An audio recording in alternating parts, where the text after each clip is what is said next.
Привет, это Вика Вэй, и сегодня у нас с вами влог из Барселоны. В этом влоге вы узнаете, зачем мы пошли в полицию, как защитить себя от уличных воришек, а еще во сколько евро нам обойдется один день в Барселоне при экономных тратах. Стоят ли того самые распиаренные достопримечательности, еще попробуем местные фрукты и многое-многое другое. Погнали! Вы сейчас будете очень удивлены, но мы идем в полицию. Неужто у нас прям так сразу что-то украли? Сейчас я все расскажу, только сначала давайте заглянем в кафе, возьмем кофе, потому что утро не утро без кофе. У нас еще угостили такой вот бесплатной куки. Кстати, давайте сегодня посчитаем, сколько мы потратим денег в Барселоне как экономные туристы. Как вам идея? Например, сейчас 2 капучино и 2 пирожка, 2 булочки нам обошлись в 6 евро. В общем, как и вы знаете, у меня есть влог про Рим. Почему? Потому что мы прилетели вообще в Европу через Италию, да, а виза у нас испанская. И поэтому, чтобы потом в следующий раз все было ок, когда мы будем подаваться на визу, и не сказали нам, типа, мол, мы вам дали визу в Испанию, а почему вы прилетели в Италию, да, потому что штамп там, да, печать, штамп нам там поставили, а тут уже как бы никаких печатей между странами Европы нет, да, могут возникнуть вопросы у консулов. Соответственно, нам нужно сходить в полицию, чтобы показать, что вот мы в Испании, и дайте нам, пожалуйста, документ, который в будущем будет это подтверждать, что мы тут были. Называется он, как он называется? Declaration Entrada. Путь у нас долгий, потому что много мы будем проходить пешком, ибо мы экономные туристы, и поэтому зато у нас есть клевая возможность заходить во всякие церкви и вообще глазеть на достопримечательности не из окон, например, такси.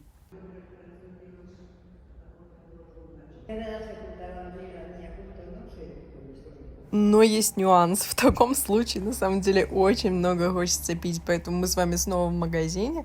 Давайте посмотрим, что здесь есть, возьмем воду и посмотрим, во сколько нам это все обойдется.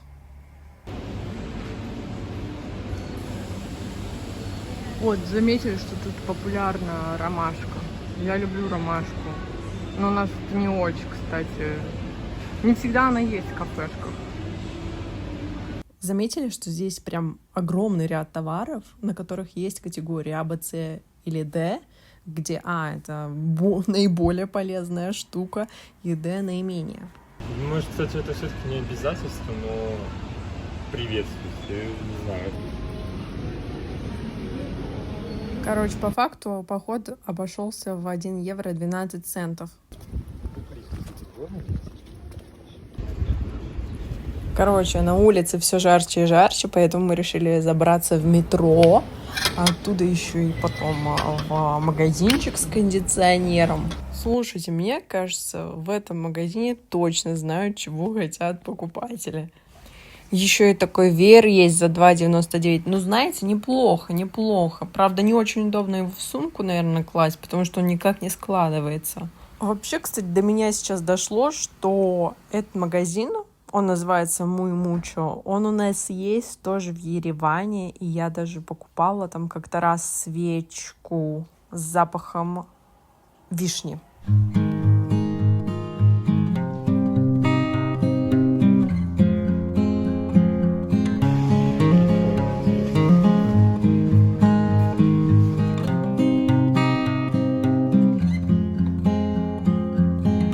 Ну все, наглазелись.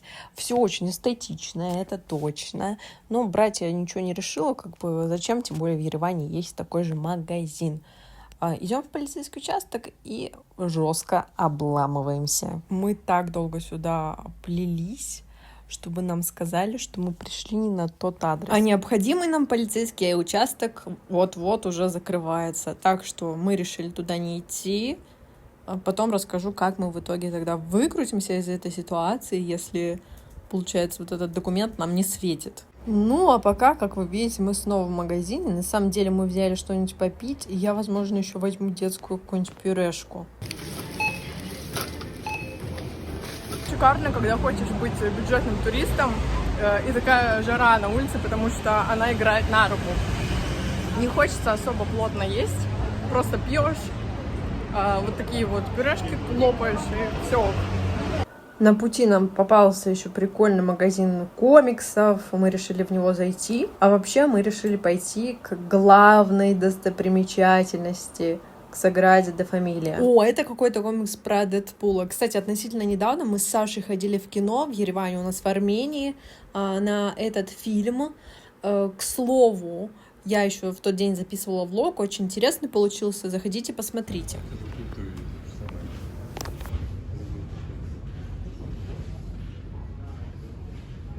Еще и шляпа, это просто удивительно.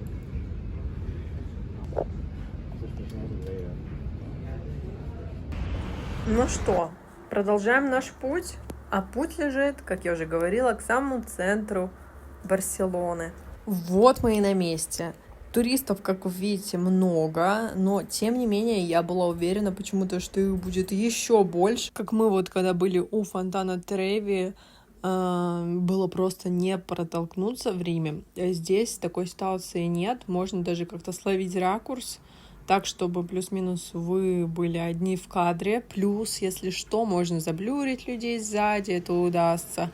Можно с помощью искусственного интеллекта их убрать из кадра.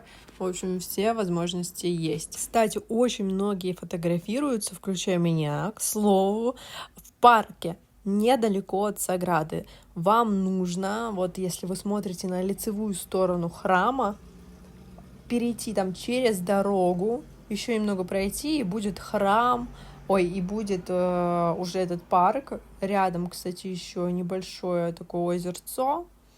В общем, фоточки получаются супер огонь. Ну и в целом, если говорить не в контексте фотографий, а в контексте вообще всего масштаба и величия этого места, оно ни капли меня не разочаровало, хотя до этого момента я реально даже выпускала шортс на ютубе о том, что, мол, мне больше нравится именно природа, чем архитектура. На самом деле, вот Саграда де Фамилия, она заставила меня еще раз подумать и взвесить вот такое вот, знаете, умозаключение, потому что все-таки поразило меня это место. Все-таки да. Ну ладно, выдвигаемся в сторону дома, потому что так время быстро пробежало. И еще заглянем в магазин продуктовый, и потом уже, знаете, посмотрим, сколько денег за день всего ушло. Ну, а пока мы с вами идем по улочке, где мы снимаем дом, квартиру. Кстати, улица эта находится недалеко от стадиона домашнего футбольного клуба «Барселона». Сейчас, кстати, покажу его. Вот, это я, короче, вам с утра наснимала. Это вход прямо в этот клуб. Так что мы прям на таком, знаете, денежном месте снимаем квартиру. Тут рядом много всяких сувенирных, связанных с футболом, в том числе вот граффити, например. Мы с вами проходим. Ну, короче, вот такая вот тема в этом райончике. Ну и возвращаемся в реальность. У нас уже вечер. Да, и мы идем в магазин Меркадона. Это такая популярная весьма здесь сеть таких больших магазинов, где, в принципе, можно найти все.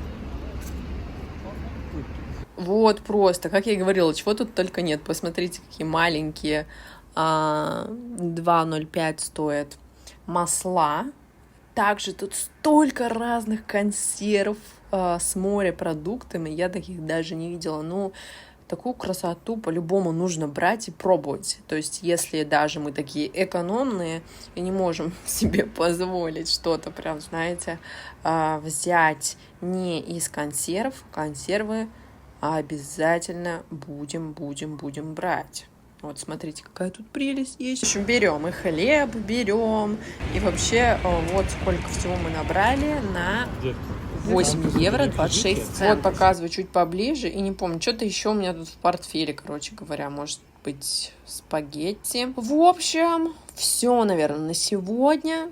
Пойдем мы спать.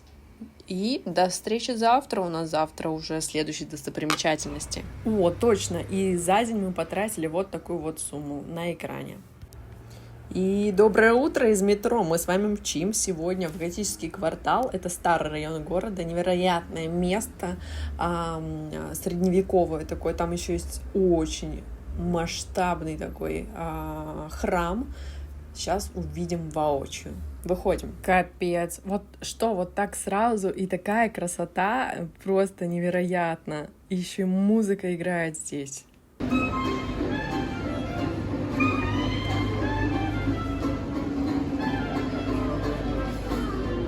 Вот такие здесь открытки, якобы как фотографии напечатанные. Открытки даже в самых туристических местах, в принципе, по доступным ценам. Есть по евро. Есть даже, можно найти за 25 центов. То есть, по факту, открытка за 25 рублей. Давай зайдем. Ой, может, ладно. Да, конечно. Тут подороже. Веер — это почти обязательный атрибут в Барселоне. Здесь много действительно людей ходят с веерами. Ну, потому что, чтобы как-то, знаете, охлаждаться. Идем дальше и предлагаю вам просто погрузиться в атмосферу улиц. И на самом деле, знаете, вот этот вот район, он очень большой. То есть я, конечно, на видео все не снимала, но чтобы вы понимали, если вы приедете, то вы реально там застрянете. То есть не будет такого, что вы как бы приехали такие в старый центр, там что-то 5 минут походили. Ну, утрирую, конечно, но окей. Типа там полчаса походили. Нет, тут можно застрять на день. А если вы будете, тем более, еще куда-то заглядывать, то тем более. Тут очень клевые магазинчики, прям с авторскими какими-то товарами. Здесь разные вообще проекты. Давайте сейчас, кстати, зайдем, наверное, в одно местечко, на которое я наткнулась. Там, короче говоря, продаются картины, и девушка прям там их, кстати, и рисовала. Когда мы зашли, даже краской пахло, если честно. Ну что, погнали. Да, пахнет, правда, но все равно.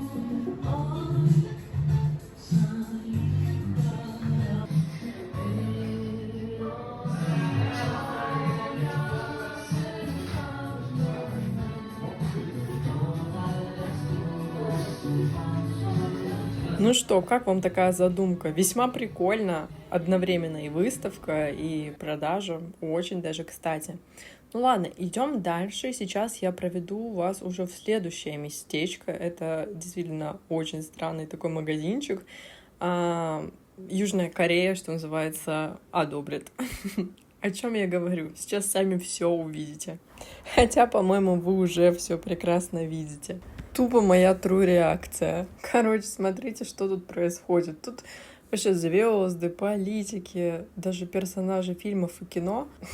Вот так переворачивают, и они, короче, какают. Это фигурки типа на удачу. Ну, забавно. Но, на мой взгляд, своих денег не стоит. А стоят такие фигурки в среднем 23 евро. Ну, по крайней мере, если все это в рубли переводить... Да, такое. Теперь я предлагаю быстренько заскочить на рынок, который находится прямо в этом же квартале. И самое интересное, что рынок-то со своей историей.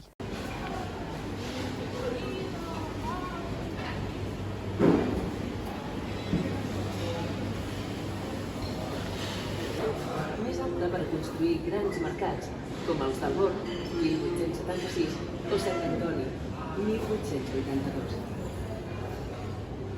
Вот так, вроде как зашел, да, на рынок, а попал в музей. Вот такой вот рынок был, и вот такие вот приборы тоже были. Можно прям позастревать. Ну, мы чисто, знаете, вот так чисто заскочить, поэтому особо много времени не уделили. Кстати, обратите внимание, вот можно найти, какие есть здесь ягоды за 2,5. Ну все, мы, короче, побежали дальше искать туалет. Сори за подробности, но вот такая ситуация. И, собственно, в поисках мы нашли вот такой вот крытый музей. Чисто случайно набрели. И все, что вы здесь видите, это абсолютно бесплатно. Конечно, можно зайти в отделы, где нужно заплатить денежку. Вероятно, там есть еще и экскурсия. Но как бы Мы вот здесь побродили, площадь действительно большая, можно почитать, все написано на английском языке в том числе. В общем, здорово сюда идти, если вы знаете английский язык, потому что в первую очередь все какие-то комментарии написаны на испанском языке, а во вторую очередь уже дублируется на английском. В общем, пора нам возвращаться на улицу. Мы мчим с вами к главному храму готического квартала. Ну что, прямо сейчас перед вами собор Святого Креста и Святой Евлалии. Основное строительство храма было окончено в 15 веке. Не знаю, как будто этот храм на меня произвел даже больше впечатлений, чем Саграда де Фамилия, наверное, потому что здесь больше таких острых углов, не знаю, в общем, прикольно. А это вот такой вот палаточный рынок прямо около собора. Тут много винтажных штук, в том числе банкнот. Я думаю, коллекционерам особенно интересно. Важно здесь быть очень таким внимательным, потому что, мне кажется, здесь ходят и местные воришки в том числе. Ну, просто место такое максимально туристическое. Думаю, все. Выбираемся с вами из квартала. Я сейчас впервые за 4 дня почувствовала ветерок такой по ногам. Чуть-чуть совсем дует, прохладненький. Потому что в предыдущие дни здесь просто было очень-очень тепло. Да. А сейчас вот чуть-чуть. Это интересное чувство. Мы сейчас спускаемся вниз к набережной. Нужно идти просто прямо. Будет интересно, как там будет ощущаться температура. Сегодня, надеюсь, мы успеем. Так, что тут происходит? Надеюсь, мы с вами успеем застать закат, и я вам его покажу во всей красе. Такие улочки. Вот так вот мы с вами чисто случайно по пути на пляж забрели на вокзал. Я даже предложила пройти через него, потому что думаю, вам будет интересно посмотреть, как обстоят дела. Хотя, наверное, там дальше прям не пройти, потому что, ну, как бы там дорога, рельсы. Так что придется идти все-таки в обходную. Ну ладно. Зато посмотрели. Весьма. Весьма.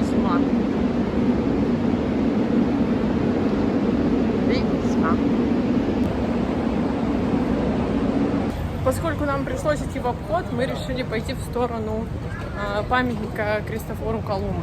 Не знаю, сколько времени понадобится до него идти. Но, короче говоря, это если смотреть на вокзал, то памятник будет справа. Его будет легко увидеть. Ой, здесь так много людей. На самом деле нас уже много раз предупреждали, в том числе полицейские, что прям берегите свои карманы, берегите какие-то сумки и так далее, потому что здесь очень много воришек. Сейчас покажу, что здесь практикуется. Сейчас. Ну, прям идеально показать не получится, но вот. Это шнурок, который крепится к чехлу телефона и как бы обматывается вокруг руки, чтобы никто ничего не выдернул. Знаете, как доп. Защита. Но у меня, кстати, очень мощный чехол. Мне он понравился. В общем, сейчас прикреплю, как он выглядит. Я заказывала его на Wildberries и очень довольна. Креплю ссылку в описании. Правда, единственное, имейте в виду, что карабины именно у меня были какие-то слабенькие. Там в комментах кто-то тоже писал, что типа, извините меня, карабины иногда отваливаются. За это очень, извините меня, важный такой момент, как бы на этом все и держится. Поэтому мне Саша сам карабины таким мощнейшим просто клеем прикреплял. Что тут вообще все железно-бетонно, в общем, не оторвать. Хотела сказать, вот как раз-таки мы с вами проходили, да, через вокзал, ну так, чуть-чуть в него заворачивали, и там я слышала, как один мужчина очень сильно кричал на другого и вообще привлекал общественность и крикнул «Watch him». типа, следите за ним, наблюдайте. То есть у меня есть подозрение, что вот как раз-таки на вокзале, прям, грубо говоря, практически у нас на глазах что-то и хотели там стырить у челика.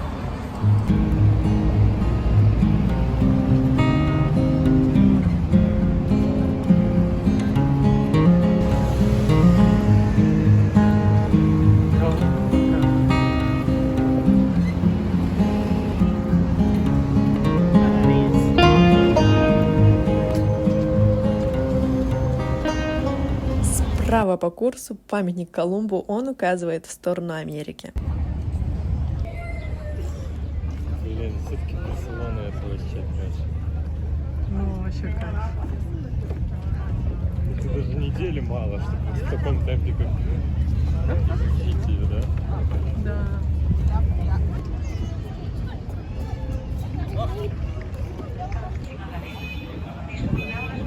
В общем, слышите эти пиканья? Это такие сигналы о том, чтобы люди поскорее проходили через мост, другие же не заходили на него, потому что скоро он будет разведен буквально, на 5 минуток. Просят извинения за неудобство. На самом деле там просто будет проезжать маленькая такая лодочка. На этом же островке, то есть на этой же набережной, можно найти большой торговый центр. И здесь очень круто оформлен фудкорт.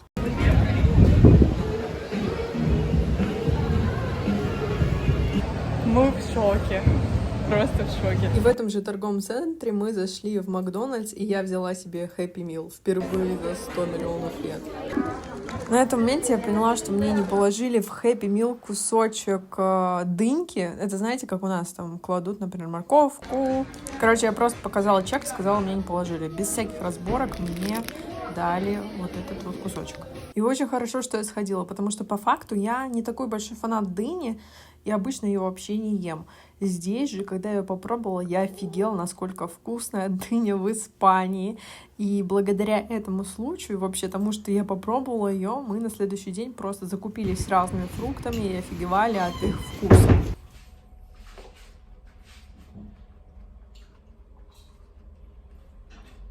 Вкус такой же, как и у той. Из Макдональдса. Это такой сорт. Что манго, до этого момента я ела манго раза 2, может быть 3 максимум. И мне не очень нравилось. Посмотрим. Я в России ела, посмотрим, что будет сейчас. Вообще там в Грузии, в Армении мы тоже. В Грузии, в Армении... Не, в Армении нет, в Грузии покупали. Не очень там понравилось.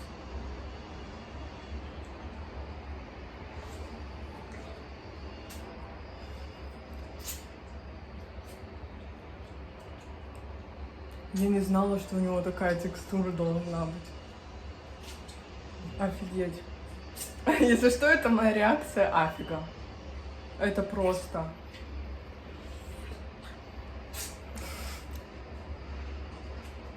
Блин, это тут такие нотки, да? Ноты еще какие-то другие, не только вот... В общем, если по моей реакции не очень понятно, расшифровываю. Я в диком восторге. Теперь манго — это мой самый любимый фрукт. Да и вообще, я теперь, оказывается, еще и фанат дыни. После такого фруктового завтрака нас с вами ждет шопинг в испанском торговом центре. Но это уже смотрите в следующем видео. На этом все. Не забывайте поставить лайк, подписаться на канал. И до новых встреч. Пока-пока.